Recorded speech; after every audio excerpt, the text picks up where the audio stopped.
What's going on, Badger fans? Welcome to another episode of Locked On Badgers. Does Connor Essegian have a claim to have the best freshman season in Wisconsin Badgers basketball history? Let's talk about it. Plus linebackers, Daniel Freitag, a ton to talk about today. Let's go. You are Locked On Badgers, your daily podcast on the Wisconsin Badgers. Part of the Locked On Podcast Network, your team every day. What is going on, everybody? Welcome to Locked On Badgers. Kind of a pop-up live show. I was going to record this one, but I really wanted input on it. So I don't know how many people will show up for a pop-up, but we're going to talk about a couple things that I want your input on in the comment section and have kind of a discussion. So that's why we're doing this. But first, today's show is brought to you by FanDuel. FanDuel is the official sports book of Locked On. Make every moment more. Visit FanDuel.com/LockedOn today to get started. All right. I appreciate everybody tuning into the show. A couple things we're talking about today. The first one is we're talking. So sometimes it's just fun to have Badgers football, basketball, bar style conversations and discussions, like who's the best here, who's the best there. I put a question up on Twitter. This is where we're going to start. We're going to start with football. Then we're going to get into Connor Essegian and kind of ranking the freshman years. And then we're going to talk about Daniel Freitag getting a football offer. So exciting stuff going on here. But I want to start with linebackers. So I put a comment out on Twitter, and this got kicked off in my brain a while ago. It's been rattling around. I wanted to talk about it. And the question is, if you are running a 3-4, which four Badgers linebackers from the relatively recent era, fill in whatever that means to you, would you take? Which four Badger linebackers would you use? Not necessarily four best, but to build your best linebacking core. And I started thinking about this, and there are so many dudes. I think Badger fans realize it, but I don't think we realize how many NFL linebackers have come through in the last decade or so. So I went through and I made my first team list, right? I said, this is going to be my first team linebacker list in a 3-4. And then I was like, I could do a second team, a third team, and a fourth team. So it's incredible depth at the linebacker spot. I want to get your takes on it. Let me know if you agree with me or disagree with me. But we're going to talk about, here's my fourth team. For the linebackers. Outside linebacker on fourth team, by the way, I got Leon Jacobs, who was just a physical monster. Inside linebacker, I got Mike Taylor, who had 150 tackles in 2011. Ryan Conley's my other inside linebacker, and Garrett Dooley's my outside linebacker. That's my fourth team linebacker unit. Third team, and this is, again, where it starts to get really tricky. Third team, I have Nick Herbig at outside, along with Vince Beagle. So on my third team group here, I have Herbig and Beagle. I wanted to put Herbig higher. I mean, back-to-back dominant defensive seasons, but when you start to see some of the names on this list, I don't know how you bump them any higher than that. So let me know where you have those dudes. Inside linebacker, I got Jack Sitchie and Chris Orr.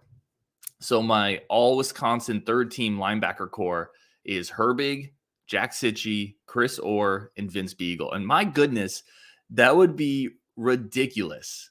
Beagle can set the edge a little bit more. Herbig screaming off the sideline. 3-sack Jack on the inside with Chris Orr.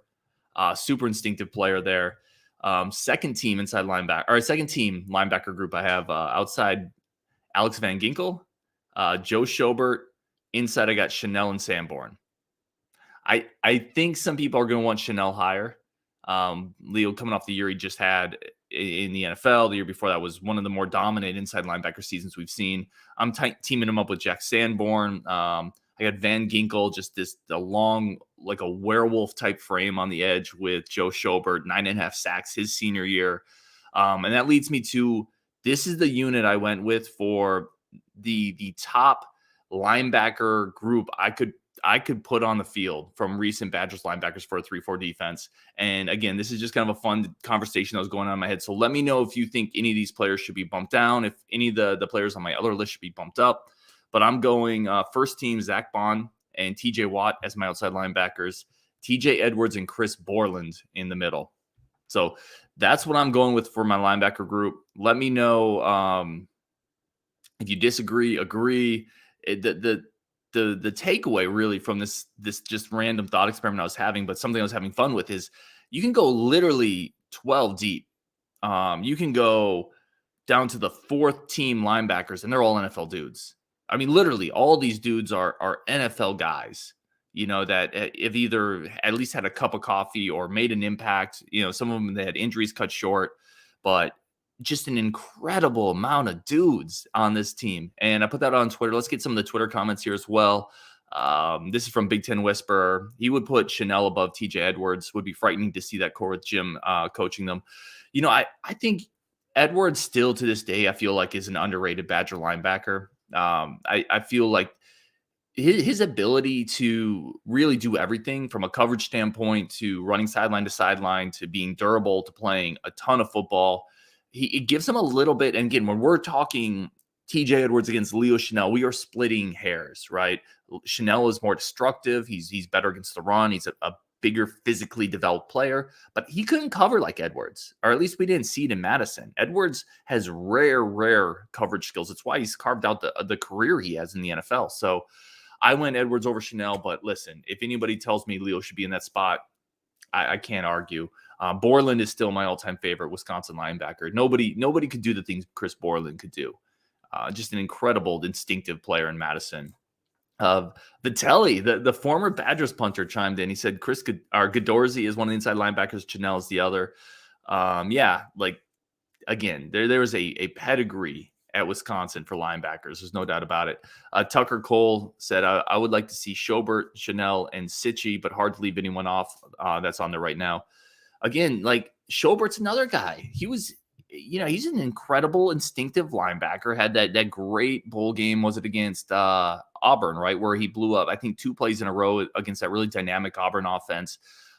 Great pass rusher, had 9.5 sacks his senior year. And then if you put him with Chenel and 3-sack Jack, it's just destructive all over the field. Mike Husby says the 4 best linebackers, in his opinion, would be Watt, Salah. There's a nice one. Borland and Chenel. Again, Salah's going a little back further than I was going, but there's so many players here. Barry Badrith says he would go with Van Ginkel instead of Baun. That's an interesting one. So here's the thing with Baun, though. And Van Ginkel fits into this too. Neither one of them had a long career in Wisconsin, obviously. Van Ginkel being the JUCO transfer coming in, Baun having to deal with some injuries. Baun had 12.5 sacks his senior year there. You have to go back a long ways to find a Badger linebacker with more than 12.5 sacks. Now, Van Ginkel's a different type of player. Really long, rangy, can do a lot of things, disrupt passing lanes. Again, just so much depth. And it's an incredible spot that Wisconsin has really done a great job of developing here. Jan Vogt said, I also like Sitchy. Sitchy was incredible, not just for that 3-sack Jack moment, but really instinctive, explosive. Another guy, unfortunately, that had to deal with some injuries, but you just rattle these guys off, and pretty soon you're at like 8, 9, 10 deep, and you realize all of these are NFL quality linebackers that Wisconsin has quietly, to some degree, churned out here. So, very, very interested to see what the list everyone else has, where people think I'm wrong. Let me know in the comments if you're watching this tomorrow. Where am I wrong? Who did I leave off? Who did I forget? And it was a fun thought experiment that had been rattling in my head for a while. All right, coming up on Locked On Badgers, we're going to talk about, we're going to get to all your comments, and we're going to talk about Connor Essegian. Has he had the best freshman season in recent Wisconsin Badgers basketball history? And if not, who did a little bit better? We're going to talk about that next on Locked On Badgers. But first, a quick break for our friends of the show over at FanDuel. Again, we've talked about this a lot. It's the midway point of the NBA season, a little past it, obviously. And the playoffs are about to start up. So this is really the best time to go. And I'm going to try to get this comment off of you here. Hold on 1 second. I apologize. Let me get this comment. There we go. So NBA season's wrapping up. You got about 20 games left. The playoffs are coming up. This is an excellent time to get in on FanDuel, America's #1 sports book. Our new friends of the show. Brand new customers get the no sweat first bet up to $1,000 back. That's bonus bets back if your first bet doesn't hit. Just download the FanDuel Sportsbook app. Safe, secure, super easy to use. Then you can bet on everything from the money line, point scorers, three-pointers drained, and you can combine it all into single-game parlays for your best chance at even bigger payouts. Plus, you don't have to wait around to get paid. You can get paid out immediately. So many exclusive bets, 2 three-pointers made in the first 3 minutes. You can go core spreads, money lines, parlays. I've talked about the Phoenix Suns, but listen, if you're a Milwaukee Bucks fan, like, it's a great time to put a little scratch on the Bucks. They look absolutely incredible. The Jay Crowder pickup is huge for them. So I have money on the Suns, but obviously the Bucks are incredible this year. FanDuel's a great way to have a little fun with that Bucks journey that a lot of you are on as well. Plus, you get your no sweat first bet up to $1,000 back in bonus bets. FanDuel.com/locked-on. That's FanDuel.com/locked-on to learn more. Make every moment more with FanDuel, the official sports betting partner of the NBA. All right, let's keep this going here. Really want to talk about, so Connor Essegian named to the Big Ten all freshman team. Absolutely deserved. Had an incredible season. Set the Wisconsin 3-point record. Beat Brad Davidson for a single season there. Incredible season. Better than I thought he was going to do. Really, Justin was kind of all over this one, but nobody really expected this level of play from Connor. So I wanted to go back and just kind of look at previous Big Ten or Badgers freshman seasons and where does Connor stack up? Right, you have Alando Tucker, Brad Davidson, Sam Dekker, Devin Harris, Chucky Hepburn, Nigel Hayes. There's been some really good Badgers freshman seasons through this last 15, 20 years. But really, when you look at it, I think Connor, outside of maybe Alando Tucker, maybe Brad Davidson, maybe Devin Harris, Connor's right up there. And I think you can make an argument that let's start with Alando Tucker. Let's start with a couple ones that I eliminated. And then I want to get into kind of all your comments here. I eliminated, let's see here. I eliminated Sam Dekker.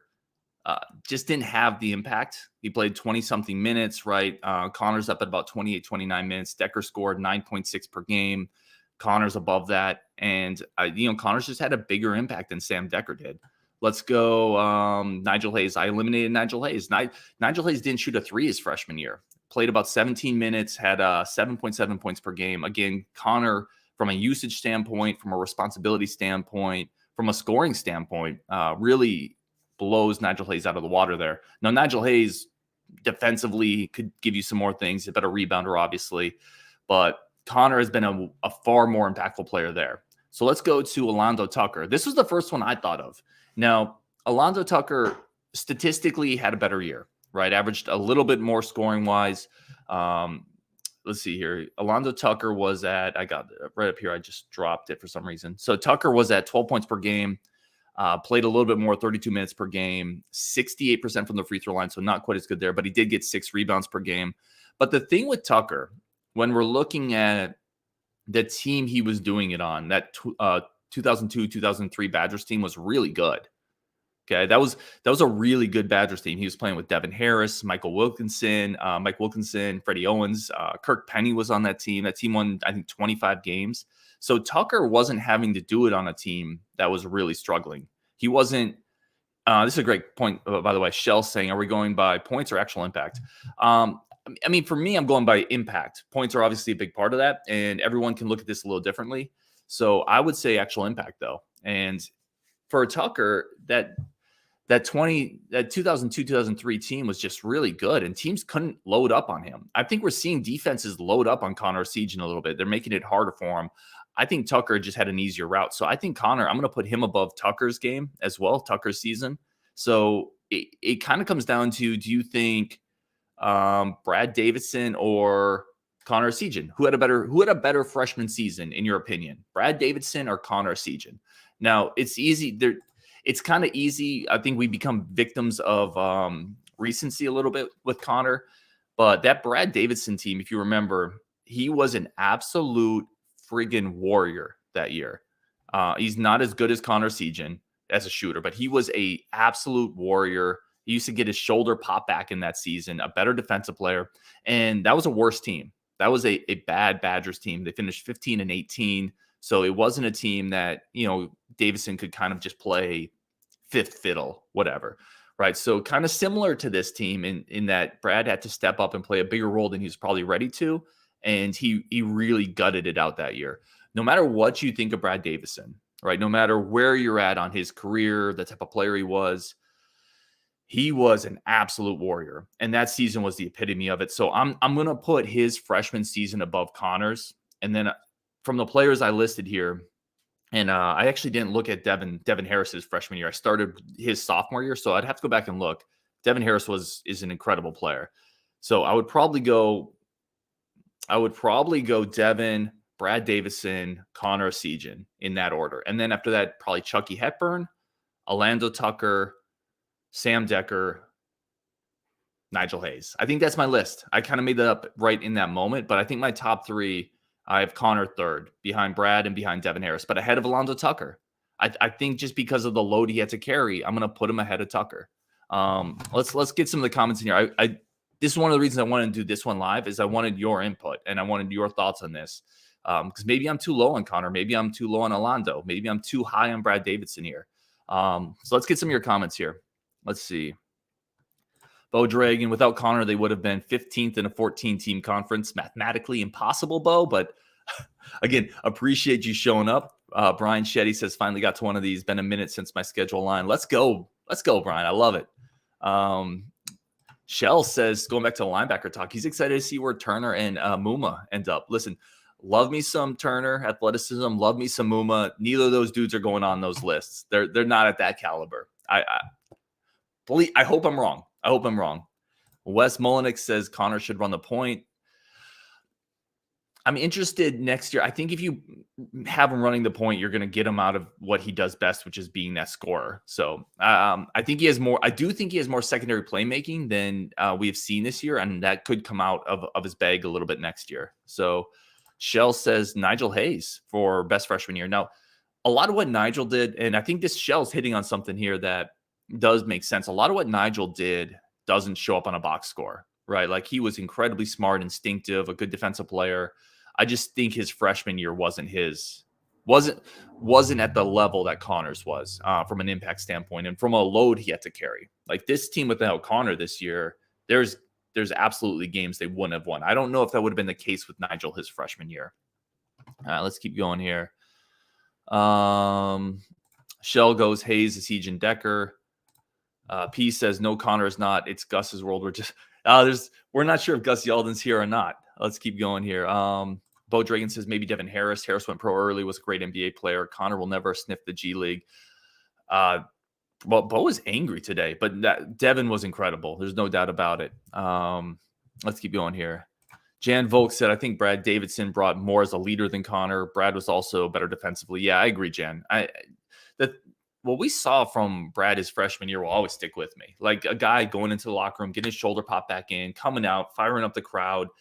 He was just nails, and he is the perfect type of 3-and-D glue guy on a really good team. He can't be your best player if you have title aspirations. He can't be your second best player, but as a third player, if that's your guy, as a leader, defensive guy who can hit big shots, I loved Brad Davidson. I'll stop.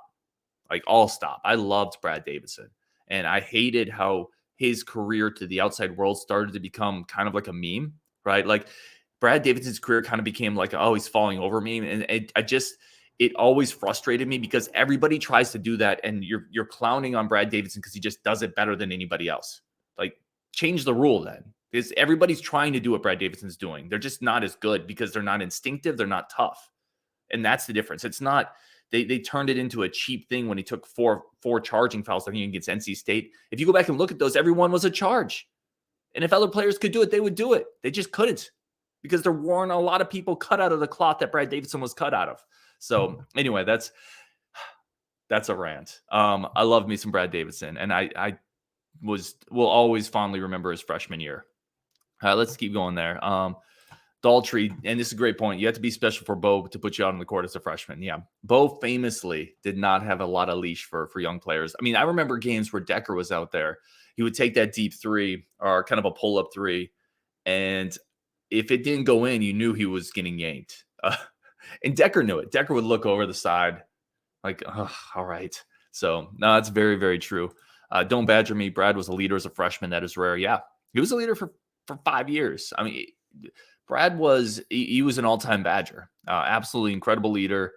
And again, if you have him on some better teams, he's the type of guy that puts a really good team over the top in critical moments. So, yeah, I'm a very big fan of Davidson, obviously.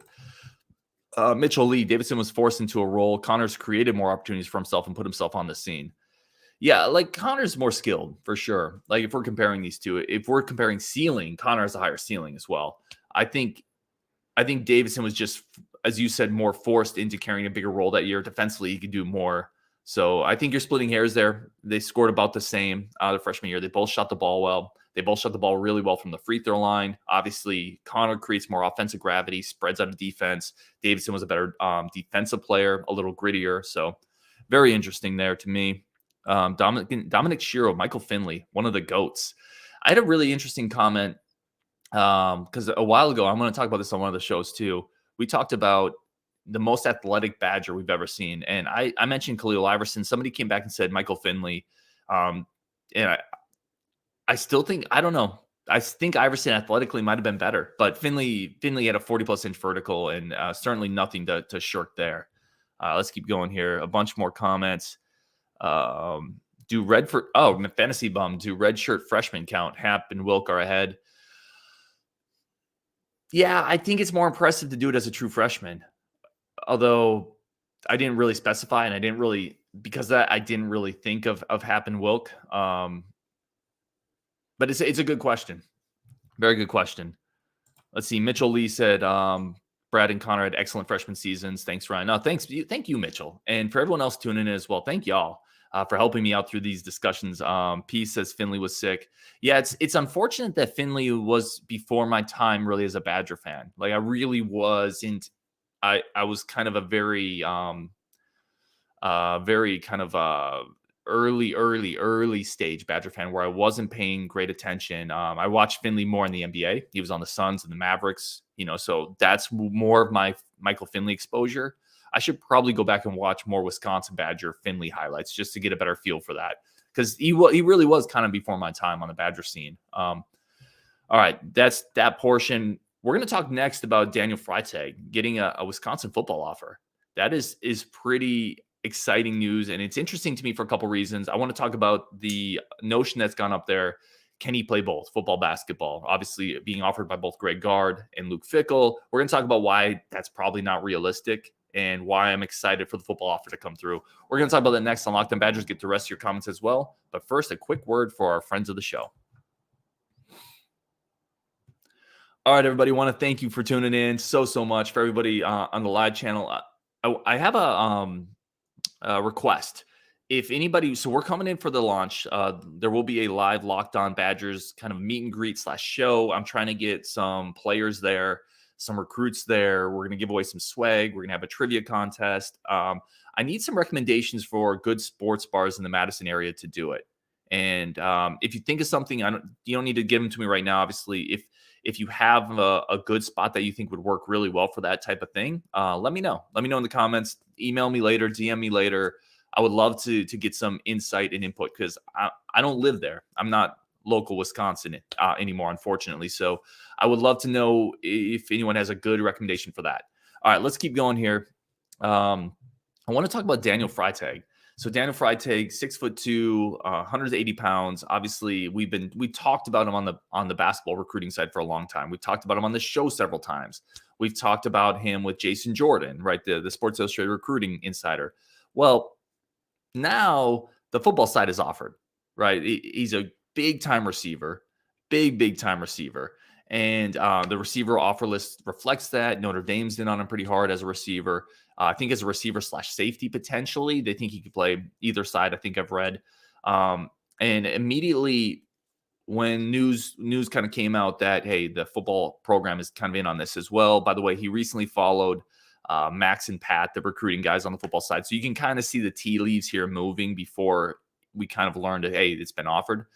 He's not going to be able to play both, y'all.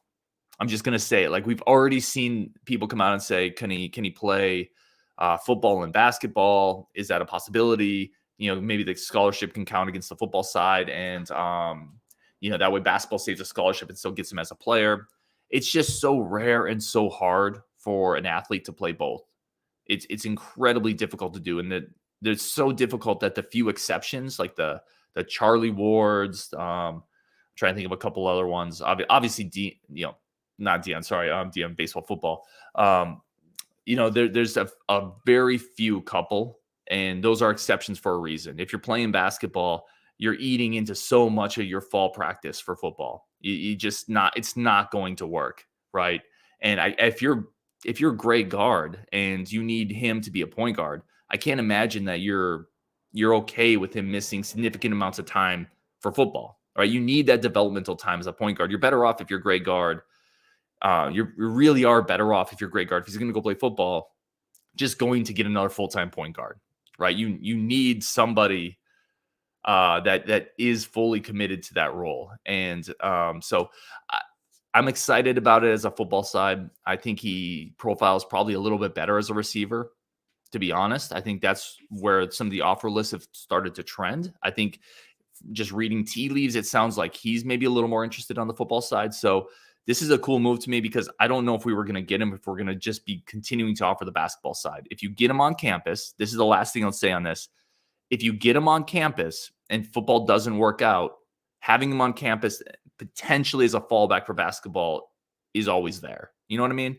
And to me, that makes the football offer a little more exciting, enticing. You still in the future, maybe there's a road where he does join the basketball program. I just don't think you can do both. I really don't think you can play football, basketball at Wisconsin unless you are just the freakiest of the freaks. And he's not that, right? He's not a 5-star receiver / 5-star point guard. He's a really good prospect in both, but he's going to have to pick. And I think he's going to end up picking football. So I'm excited to see Wisconsin get in on that. All right, let's keep going here. A couple more comments.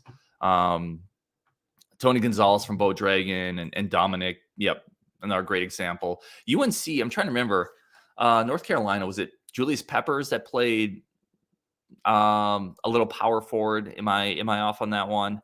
I think there was another tight end that played a little football, basketball at Baylor.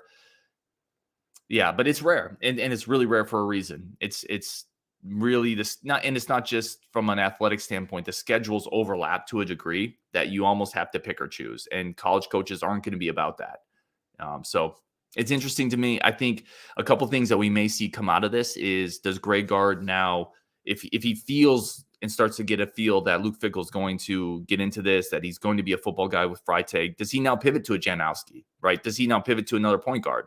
So definitely something that we're going to track. Obviously, this recruiting offseason for Greg Gard is incredibly important. So we're here for that one. Let's keep going. P says, we'll finish on this one. Finley was like a Dominique and MJ type. And athletically, he had a 42-inch vertical. I believe I had to go look it up, but I definitely need to go back and watch some of those games. Dominic, you pointed that out. Go back and watch the games and you will see. I will. I loved Michael. I really enjoyed Michael Finley in the pros. He was an all-star, scored 20 points a game multiple seasons. So it is kind of a bummer I didn't get to see him at Wisconsin in that moment, but I will go back and watch some of those. All right, let's kind of wrap it up there. Really do appreciate everybody tuning into the show. Sorry I don't get to all the comments, but we're going to do a lot more this week coming up. We got Brady Collins coming up on the show, so if anyone has any questions or comments for Brady, let me know. We're going to do kind of a preview with Ohio State. We're going to do another watch party for the Ohio State game. I'm sure we'll go live after that one. So a lot coming up, y'all. Really do appreciate everybody on Wisconsin, and let's get it tomorrow. Oh, and great point. Marty Griffin, 5-star defensive lineman, visiting in June. Stone. We're going to do a show on him probably Friday. So I purposely kind of held off on that one because we will be talking about him later. Marty, thank you as always for jumping on the show. Really do appreciate you on Wisconsin. And let's keep it going. Let's win tomorrow.